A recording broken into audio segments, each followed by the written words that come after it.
Topic है transpose of matrix. देखो, transpose of matrix का मतलब क्या होता है।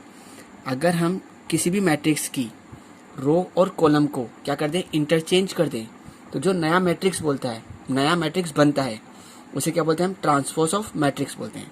क्या बोला आपने, इफ वी इंटरचेंज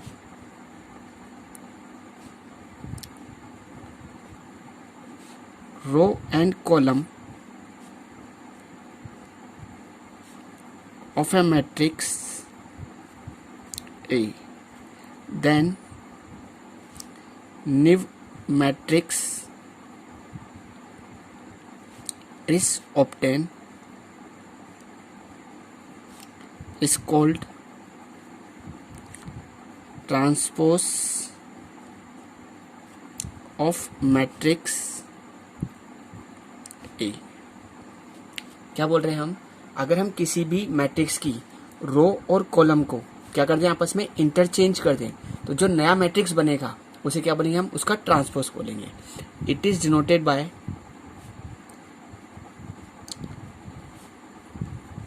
या तो इसको हम लिखते हैं ए का ट्रांसपोज, या फिर आप ऐसे भी लिख सकते हो ए का ट्रांसपोज, ए डैश, इस तरह से भी डिनोट कर सकते हैं। ठीक है, जैसे मान लो एग्जाम्पल के लिए, जैसे मैंने कहा आपको एक मैट्रिक्स दे रखा है, आपको 1 2 3 और 4।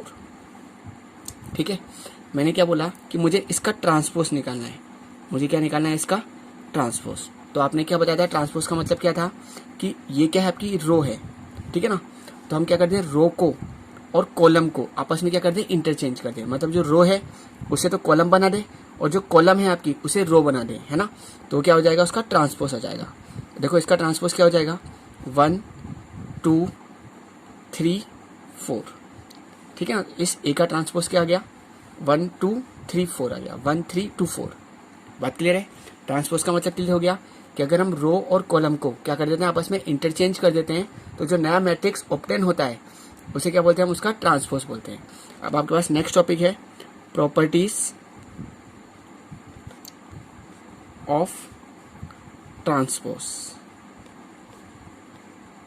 देखो इधर, ट्रांसपोज मैट्रिक्स बोल देते हैं।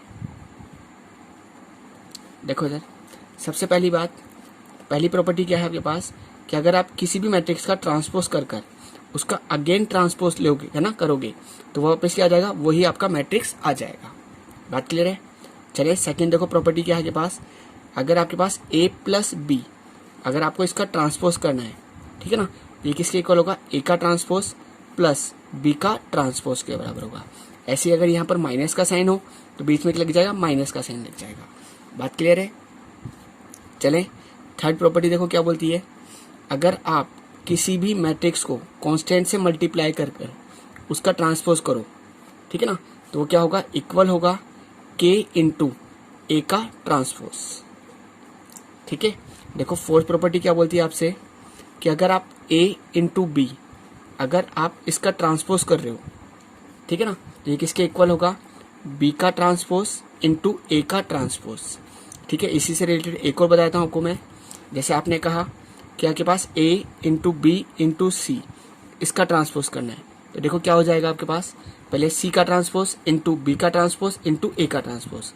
क्या बोला मैंने, c का ट्रांसपोज इंटू बी का ट्रांसपोज इंटू ए का ट्रांसपोज, है ना। मल्टीप्लाई में अगर आप ट्रांसपोज कर रहे हो तो पीछे से चलना है आपको। बात क्लियर है। ठीक है, ऐसे देखो फिफ्थ प्रॉपर्टी देखते हैं इसी की,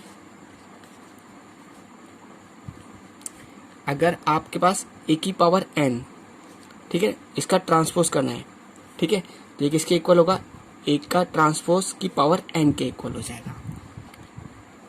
क्लियर है बात। चले अब देखो इधर,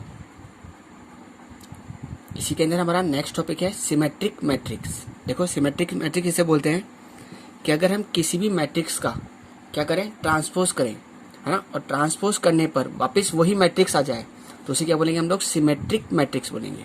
क्या बोला हमने, ट्रांसपोज ऑफ एनी मैट्रिक्स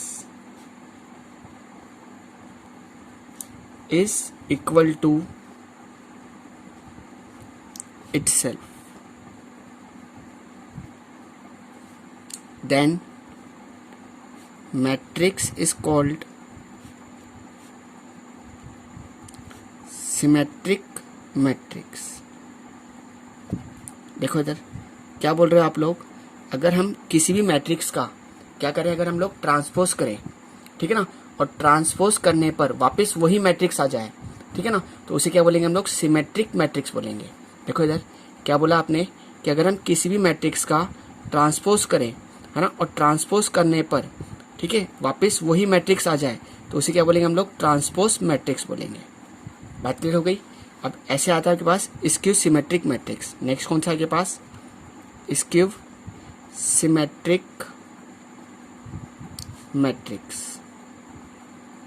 देखो स्क्यू सिमेट्रिक मैट्रिक्स जैसे बोलते हैं कि अगर हम किसी भी मैट्रिक्स का ट्रांसपोज करें, है ना, तो वो क्या हो, नेगेटिव साइन ऑफ इटसेल्फ, वो है ना, नेगेटिव साइन ऑफ इटसेल्फ के इक्वल आ जाए, है ना, तो उसे क्या बोलेंगे हम लोग, स्क्यू सिमेट्रिक मैट्रिक्स बोलेंगे। क्या बोला आपने कि transpose of any matrix is equal to negative sign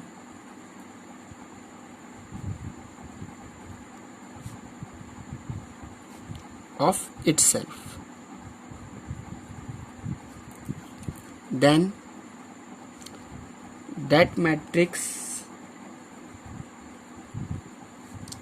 is called skew symmetric matrix। देखो क्या बोला आपने कि अगर आप किसी भी मैट्रिक्स से क्या करते हो, ट्रांसपोज करते हो, ठीक है ना, तो वो क्या हो जाए, इक्वल हो जाए किसके, नेगेटिव साइन ऑफ इटसेल्फ, ठीक है ना, तो उसे क्या बोलेंगे हम लोग, स्क्यू सिमेट्रिक मैट्रिक्स बोलेंगे। ठीक है, जैसे आपने किसी भी मैट्रिक्स का ट्रांसपोज करा तो वो क्या आ जाए, माइनस ऑफ ए के इक्वल आ जाए। बात क्लियर हो गई। तो उसे क्या बोलेंगे हम लोग, स्क्यू सिमेट्रिक मैट्रिक्स बोलते हैं। ठीक है, जैसे एग्जांपल के लिए देखो, जैसे मैंने आपको एक मैट्रिक्स दिया ए, 0 ए माइनस एच माइनस ए 0 जी, ठीक है, एच माइनस जी और 0, ठीक है ना। अब देखो इधर, अगर मैं इसका ट्रांसपोज करता हूँ, क्या करता हूँ मैं, अगर इसका ट्रांसपोज लेता हूँ तो देखो ट्रांसपोज का मतलब क्या था कि रो और कॉलम को इंटरचेंज करना, ठीक है ना, जो रो है उसे कॉलम बना दो और जो कॉलम है उसे रो बना दो। तो अगर इसका मैं ट्रांसपोज करूंगा तो क्या हो जाएगा, बोलो, 0 ए माइनस एच, कितना आ जाएगा, माइनस ए 0 और जी, एच माइनस जी और 0। बात क्लियर है। अब देखो इधर ए का ट्रांसपोज एज इट इज, मैं यहाँ से माइनस का साइन कॉमन निकाल लेता हूँ, ठीक है ना। तो देखो ये कितना हो जाएगा 0, ये कितना हो जाएगा ए, ये आपका माइनस का एच माइनस का ए 0 जी, एच माइनस जी और 0। तो देखो ये वापस क्या आ गया, ए के इक्वल आ गया, ठीक है। बात करें हो रही है ए का ट्रांसपोज किसके इक्वल हो गया, नेगेटिव साइन ऑफ इटसेल्फ हो गया, ठीक है। इसलिए इसे क्या बोलेंगे हम लोग, ये जो ए है हमारा, ये कैसा मैट्रिक्स हो गया, स्क्यू सिमेट्रिक मैट्रिक्स हो गया। कौन सा मैट्रिक्स हो गया, ये स्क्यू सिमेट्रिक मैट्रिक्स हो गया। अब देखो इधर हमसे एक और क्वेश्चन पूछा जाता है यहाँ पर 1 मार्क्स के अंदर कि स्क्यू सिमेट्रिक मैट्रिक्स के अंदर जो डायगोनल एलिमेंट होते हैं वो आपके 0 क्यों होते हैं। क्या पूछा मैंने आपसे, स्क्यू सिमेट्रिक के अंदर जो डायगोनल एलिमेंट जो होते हैं वो 0 क्यों होते हैं। देखो इधर उसका रीजन बता रहा हूँ आपको, यहाँ साइड से देखो इधर, जैसे मान लो आपके पास कोई भी एक मैट्रिक्स है, ठीक है ना। पहली बात, स्क्यू सिमेट्रिक का मैट्रिक्स का मतलब बताइए आपको कि जैसे मान लो ए आई जे जो होगा वो किसके इक्वल होगा, माइनस का ए जे आई के इक्वल होता है, ठीक है। स्क्यू सिमेट्रिक का मतलब क्या हो गया कि ए आई जे किसके इक्वल होगा, माइनस का ए जे आई। और देखो इधर फॉर डायगोनल एलिमेंट, अगर हम बात कर रहे हैं किसकी, डायगोनल एलिमेंट की, तो डायगोनल एलिमेंट में क्या होता है, आई जो होता है वो जे के इक्वल होता है, रख दो उठा के यहाँ पर, ए I I is equal to minus का ए आई आई, ठीक है। तो इसको उधर ले जाए अपन तो क्या हो जाएगा, A I I plus A I I is equal to 0। तो ये कितना हो गया, 2 ai इज इक्वल टू 0, ठीक है। तो ai इज इक्वल टू कितना आ गया, 0। बात क्लियर हुई कि स्क्यू सिमेट्रिक के अंदर डायगोनल एलिमेंट जो होते हैं वो 0 क्यों होते हैं, ठीक है। ये 1 नंबर में क्वेश्चन पूछा गया है सीबीएसई बोर्ड के अंदर कि स्क्यू सिमेट्रिक के डायगोनल एलिमेंट जो होते हैं वो 0 क्यों होते हैं। बात क्लियर हो गई कि ए आई जे जो होता है ना, इसकी सिमेट्रिक का मतलब क्या हो गया कि ए आई जे किसके इक्वल होगा, माइनस का ए जे आई के इक्वल होगा। और डायगोनल एलिमेंट किसे बोलते हैं, जहां पर आई जो होता है वो जे के इक्वल होता है। तो आपने आई की जगह रख दिया, जे रख दिया, तो कितना हो गया, ए I I is equal to minus का ए आई। इसको उठा के लेके आ गए, कितना हो गया, ट्वाइस हो गया और 2 डिवाइड